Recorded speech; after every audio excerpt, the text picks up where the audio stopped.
What's up, Timberwolves fans? It's your boy Nick at Night right here from the Starting Five podcast.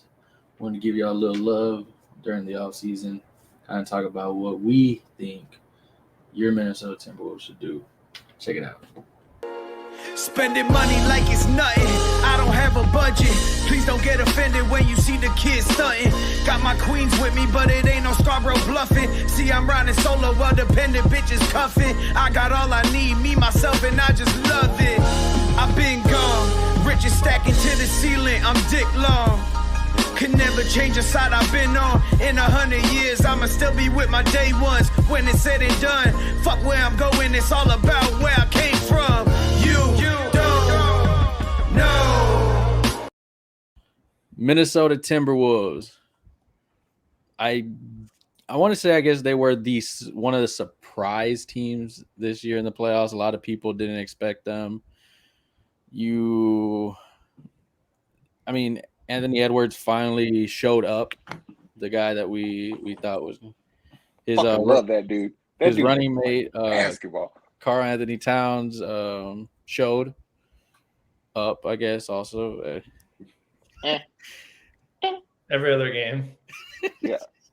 If he's not in his feelings, he can play basketball. If he get in his head, he's done. I'm glad you brought that up because when I made this picture, this was the only picture of him I could find without him like crying or making a face. Every other picture I had was him crying or making a face, and I was like, "Are you kidding me, dog?" Like, I mean, let's state the obvious. That's just his player identity.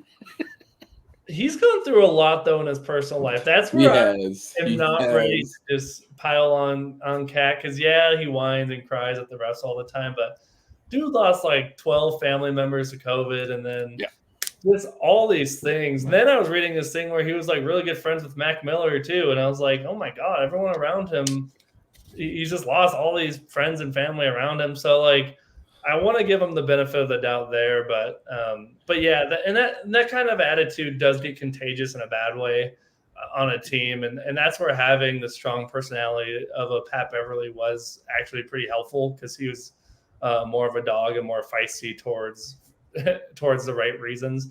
But yeah, this is a fun young team. I think the move to watch though is if they trade D'Lo. That's what they need to do in a heartbeat. And I don't give a shit what you give me. Somebody just take him. Dude, Cat's like best friends with him too, so that'd be another blow to Cat's. Yeah, but you can't. I mean, there was close games that you lost to Memphis on shots that D'Lo either passed up or missed. And let's just be honest. Like, Anthony Edwards, in my opinion, one day probably will be the best player in the league. I see that in him. But he's not that now. So I expect D'Lo to go get me buckets. That's all I ask you to do. You know what D'Lo reminds me of is like a young Brandon Jennings. Lefty, has a nice stroke. Some games he looks like he can drop 30 or 40, and then other games he's just bricking, and it's not good for the team. He's so streaky. I got a throwback comp for you. He reminds me of Nick Van Exel without a good handle. Because that's what he did. Nick Van Exel will come light your ass up, and the next day he'll be like, oh, shit, I forgot we're playing. Yeah. I forgot my shoes in the hotel. Yeah. Well, then if you have Cat playing every other game well, too, you can't have another guy who's Big Cat needs that Derek Favors guy on that team. Big Cat's fundamentally flawed, in my opinion. Like, you're too good to be trying to post somebody up 20 feet from the bucket. He really is that guy you see in pickup who's like 6'8", 280, and he just keeps jacking up threes. It's like, what are you doing, dude? Everyone you're playing is like under 60. Oh, so he's Calvin. Yes. Oh man. I always think every time I watch Big Cat play, I think he's gonna fall because he's got the biggest feet in the league. I just think that team is built to play because the Vanderbilts and the McDaniels that they have on that team, they're just hoopers. They don't ask for shit. Just give me playing time, and they produce. And it's wasted. You got to do something with it. I think they need a better point guard. I think Minnesota has the most promising roster in this whole division. I mean, I think they can make a 3-game jump and win the division next year.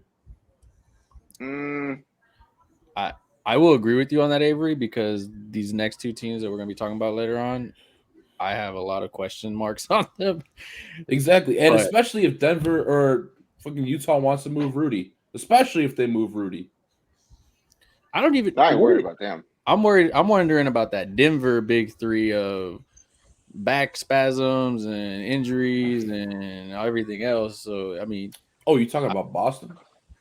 Nah, them too. But hey. I do like, I will say, what was his name?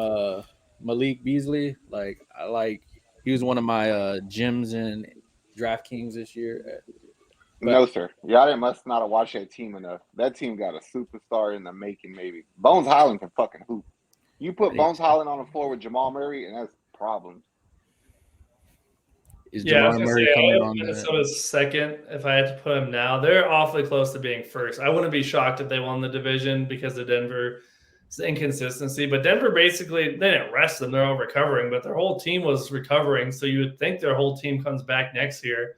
And right now, that whole team is better than Minnesota just because Jokic is the best player out of either of those teams. But, yeah, Anthony Edwards is close, and he's only getting better. Cat hopefully can get more consistent, but also what they could get for Russell, too. I don't know what his trade value is, probably not much, but if they could get a solid guy or two for him, then they'd be in good position to run it back in the playoffs. It depends on if you consider Anthony Edwards a 2 or a 3. Then you know what to chase. I think he's only going to get bigger. I think he's a 2 guard, though.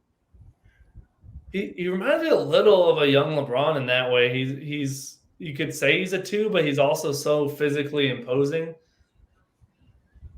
Right now he's a 2, but I think he's going to get to a point where he's a 3. I just say he's a 2 because I comp him like his style to Jaylen Brown. A better Jaylen Brown. Higher ceiling. Yeah. So, but style. Yeah, I agree. So I guess out of free agency, they would need a point guard, I'm guessing? Because, yep. you have Beverly, but he's not really you don't want him as your starting point. You want him as your at this, I guess, stage in his game now, one of those players that comes in. That's his facilitation, only defense, really. I mean, he can get you some buckets, but I'm guessing who's going to be your facilitator, your star point guard? Because if you're trading D'Lo, who are you? Ricky Rubio comes back. That's a good one. That wouldn't be bad. I think if they're going to trade D'Lo, maybe they go out and get like a Colin Sexton. Now you can't take shots from Edwards and Cat. It'd be an explosive. It'd solidify a big 3. I'm interested to see what happens with Sexton, though, because he has stuff to prove. Because Garland proved that he can be the guy and a star, but Sexton really hasn't proven that yet, at least on a winning team. And part of it was he got hurt. So I'm interested to see if Sexton stays or goes, how he does. Or maybe they get like Victor Oladipo. No, if you're willing to throw in a pick with D'Lo, then you go try to get De'Aaron Fox. Yeah. That team would be better if you push pace. It won't help Cat, but it'll help the rest of the team.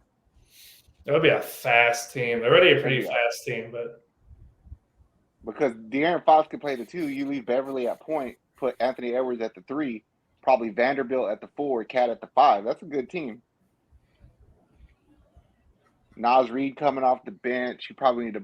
I forget that guy's name. That backup point guard they got with the beard. He McLaughlin. That dude can fucking play basketball. He was smart. He had some high IQ in that series against Memphis. I thought he should have played more than and in the end of the series, he was getting minutes over D'Lo. Because he, like he said, it's just I could play basketball. I can stand there and shoot it. I could push the rock. I can rebound. I can switch all picks. D'Lo's lazy to me. He's super lazy. He's Harden. He's a generic version of Harden. The over-the-counter version. Yep. No, I really enjoyed watching McLaughlin play. I mean, he was pretty electric there in that one game where he actually got some significant playing time. He had a lot of really, dimed up some dudes. Like, I was like, I don't know how the fuck he got that ball to him. But I remember like 2 or 3 years ago, he dunked on Clint Capella, like something nasty, and then he disappeared. That's what makes me think that Minnesota don't know what the hell they're doing. Imagine if Minnesota used that dude how Boston uses Peyton Pritchard or Caruso's being used. It's like, dude, you're a spark. Just do your job. Energy. I don't care if shit if it's smart or stupid. Just do something. And we're not stagnant. Yeah. Yeah, if they got like a Rubio with McLaughlin and Beverly, that's a pretty good rotation there. I just want to see De'Aaron Fox get moved from Sacramento. Yeah, we'll see if they ever do. I will not talk shit about Sacramento this video. Sacramento or Orlando are in every show. They are. Sacramento. It's because we talk about these teams that need a player or two, and they've got players sitting there. Sacramento is in 5,857 game playoff drought. That's how many days it's been since their last playoff game. If you exclude the summer league championships and all that.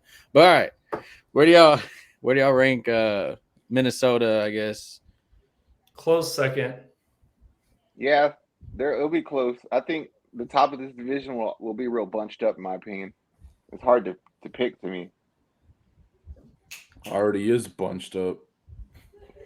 But we could be wrong, barring the fact that the West gets better next year. True. I'm going to keep them where they are. I'm going to keep them at third. I'm going to go second. I have more faith in them than I do Utah. Yeah. I'll go second. I don't believe in Karl Anthony Towns as much. I think Edwards takes not another step, but I think he takes another like jab, I guess, into more stardom role. Like you saw those spurts kind of against Memphis. I feel they make some type of move, I guess, with D'Lo or getting a more fitted point guard in there. I put him second behind. I will give my respect to the Joker, but better if I will not give my respect to Utah, so I'll put him second. All right. Hope y'all guys enjoyed it. It was a little tough. You know, we have a lot all-season moves still to be made. Who's going to draft where? Who goes where? That being said, make sure y'all hit that subscribe button, hit that like button. We're going to be doing a lot more NBA content coming up. We're going to be hitting on every team during the offseason. Show love to even all the small market teams out there. Much love. I'm out.